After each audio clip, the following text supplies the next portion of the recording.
तैयारी करने वाले बच्चे को यह बात जरूर याद रखनी चाहिए स्वामी विवेकानंद की। कभी ये न कहें कि मैं नहीं कर सकता। आप कभी मन में सोचे ही ना, क्योंकि आप अनंत हैं, आप कुछ भी कर सकते हैं। मुश्किल नहीं है, कुछ ठान लीजिए, बस एक बार मेरा कहा मान लीजिए। आते हैं आज का पहला प्रश्न।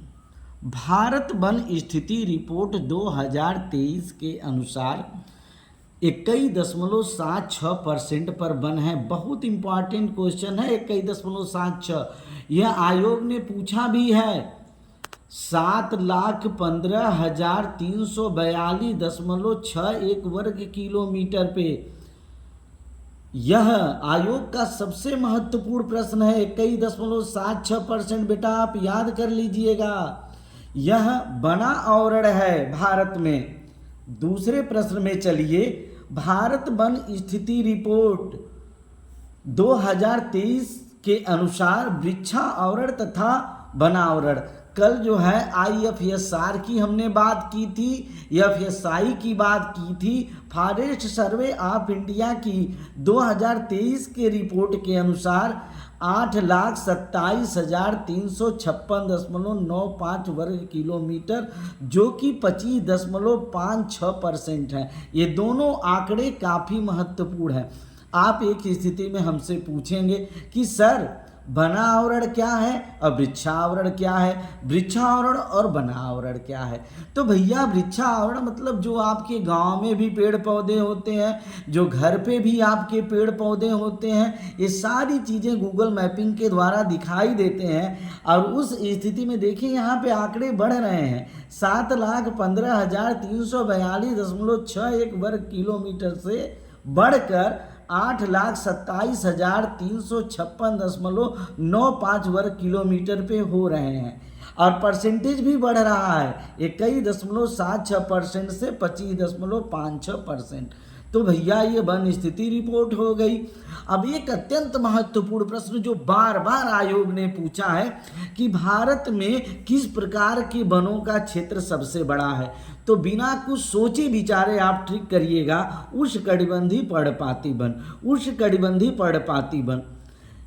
इस स्थिति में आप समझने की कोशिश करिए कि उष्णकटिबंधीय पर्णपाती वन वहाँ पे पाए जाते हैं जहाँ 70 सेमी से और अधिक और 200 सेमी से कम वर्षा होती है। और ये वन जो है पतझड़ वन कहलाते हैं। उष्णकटिबंधीय पर्णपाती वन पतझड़ वन कहलाते हैं।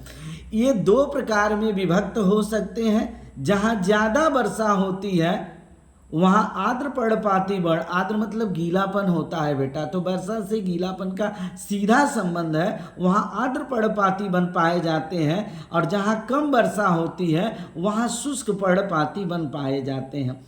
आइए इन वनों में कौन कौन से वृक्ष पाए जाते हैं। सागौन आप सारे लोगों ने देखा होगा। बांस आपके गाँव में है, सागौन के वृक्ष आपके गाँव में है। कुछ गांवों में साल के भी वृक्ष, शीशम भी आपके गांव में है, नीम भी है, पीपल है, चंदन है, खैर है और पलाश है। पलाश तो उत्तर प्रदेश का राजकीय वृक्ष भी है। इस नाते बेटा आप इसको मत भूलिएगा, ठीक है। तो आप आइए यहाँ पे देख लीजिए। उष्णकटिबंधीय पर्णपाती वन पतझड़ वन कहलाते हैं। अब मैप में आइए और देख लीजिए। यहाँ भैया जम्मू कश्मीर, और देखिए मैप, वो तो शुरू में आपको अ से अनार आ से आम की तरह से कुछ वैसे नक्शे दिखा दिए थे, लेकिन असली काम इन नक्शों पे होगा। जैसे मैंने किया है वैसे आपको करना पड़ेगा। ये आपका जम्मू कश्मीर है और यह आपका क्या है, लद्दाख है। और इन दोनों में कौन से वन पाए जाते हैं, तो आप कहेंगे पर्वतीय वन, क्योंकि पर्वत। यहाँ पे सिक्किम है, सिक्किम में कौन वन पाया जाता है, पर्वतीय वन, प्लस के निशान से हमने दिखाया है। अरुणाचल प्रदेश में कौन वन पाया जाता है, पर्वतीय वन। फिर उस स्थिति में जो है ये पूरा व्हाइट वाला एरिया जो आप देख रहे हैं ना, यह भारत का ऐसा एरिया है जहां 70 से 200 सेंटीमीटर तक की वर्षा होती है। वर्षा की अनिश्चितता होती है। यहाँ मानसूनी जलवायु पाई जाती है। इस नाते बेटा उष्णकटिबंधीय पर्णपाती वन अगर पूरे भारत के मैप में देख लेंगे तो आपको समझ में आ जाएगा कि वास्तव में सर ने जो बताया था 38% जो है ये होता है। ये व्हाइट वाला पूरा 38% है। इसमें सागौन, साल, शीशम, हुर्रा, महुआ, आंवला, सेमल, कुसुम, चंदन भी है। चंदन कर्नाटक के जंगलों में पाया जाता है। और चंदन तस्कर वीरप्पन का नाम आप लोगों ने सुना भी है, उस पे मूवी भी बनी है, आप लोग देखे भी होंगे। चलिए खैर इन बातों को छोड़ते हैं। और उसके बाद यह देखिए, यह जो पूरा जिसको डार्क की तरह से हमने रंगा है, यह बेटा आपका क्या है, उष्णकटिबंधीय सदाबहारी वन। ये पाए जाते हैं पश्चिमी घाट पे।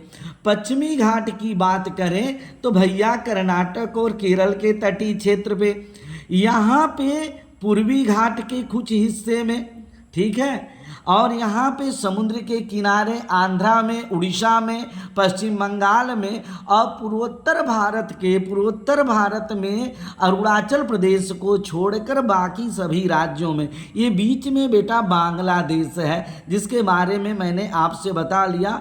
और भारत बता दिया है, मैं भारत की बात कर रहा हूँ। तो बेटा ये क्या है, उष्णकटिबंधीय सदाबहार वन है। बेटा प्लस वाले क्या है, आप कहेंगे पर्वतीय वन है। बेटा जिनको मैंने लाइनिंग के द्वारा दिखाया है ना, ये कंटक वन है भैया, कंटक वन है, एकदम आप याद कर लीजिएगा। और कंटक वन जो है देखिए पूछा भी गया है, पहले तो पूछा गया है सागौन के जंगल सबसे ज़्यादा कहाँ हैं, मध्य प्रदेश में पाए जाते हैं। तो भैया मध्य प्रदेश जो है पूरे भारत के लगभग मध्य में है, इस नाते यह सागौन मैंने फर्स्ट नंबर पे लिखा है। और वो मध्य प्रदेश वाले एरिया में ही हमने लिखा है जहाँ जो है, जहाँ पे नर्मदा नदी जहाँ से निकलती है अमरकंटक की पहाड़ी में, बता चुका हूँ बेटा, तो आपको याद रहेगा। सागौन के जंगल सबसे ज़्यादा मध्य प्रदेश में पाए जाते हैं।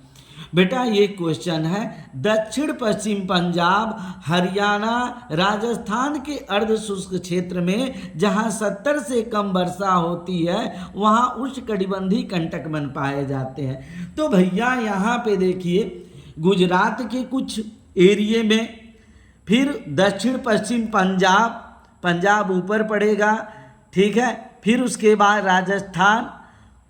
राजस्थान, गुजरात के बाद राजस्थान है, राजस्थान के बाद जो है पंजाब है, पंजाब के बाद हरियाणा।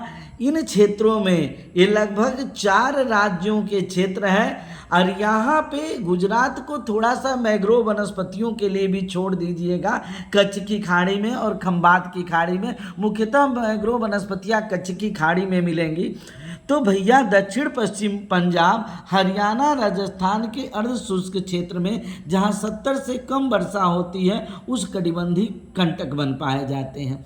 फिर आयोग ने पूछा कि सागौन, साल, शीशम, हुर्रा, महुआ, आंवला, सेमल, कुसुम, चंदन किस प्रकार के वन हैं। तो बेटा आपको याद हो चुका होगा उष्णकटिबंधीय पर्णपाती वन। आइए नक्शे में हम लोग देख लें, ये व्हाइट वाला जो है पूरा उष्णकटिबंधीय पर्णपाती वन जहां वर्षा 70 से 200 सेंटीमीटर के बीच में होती है।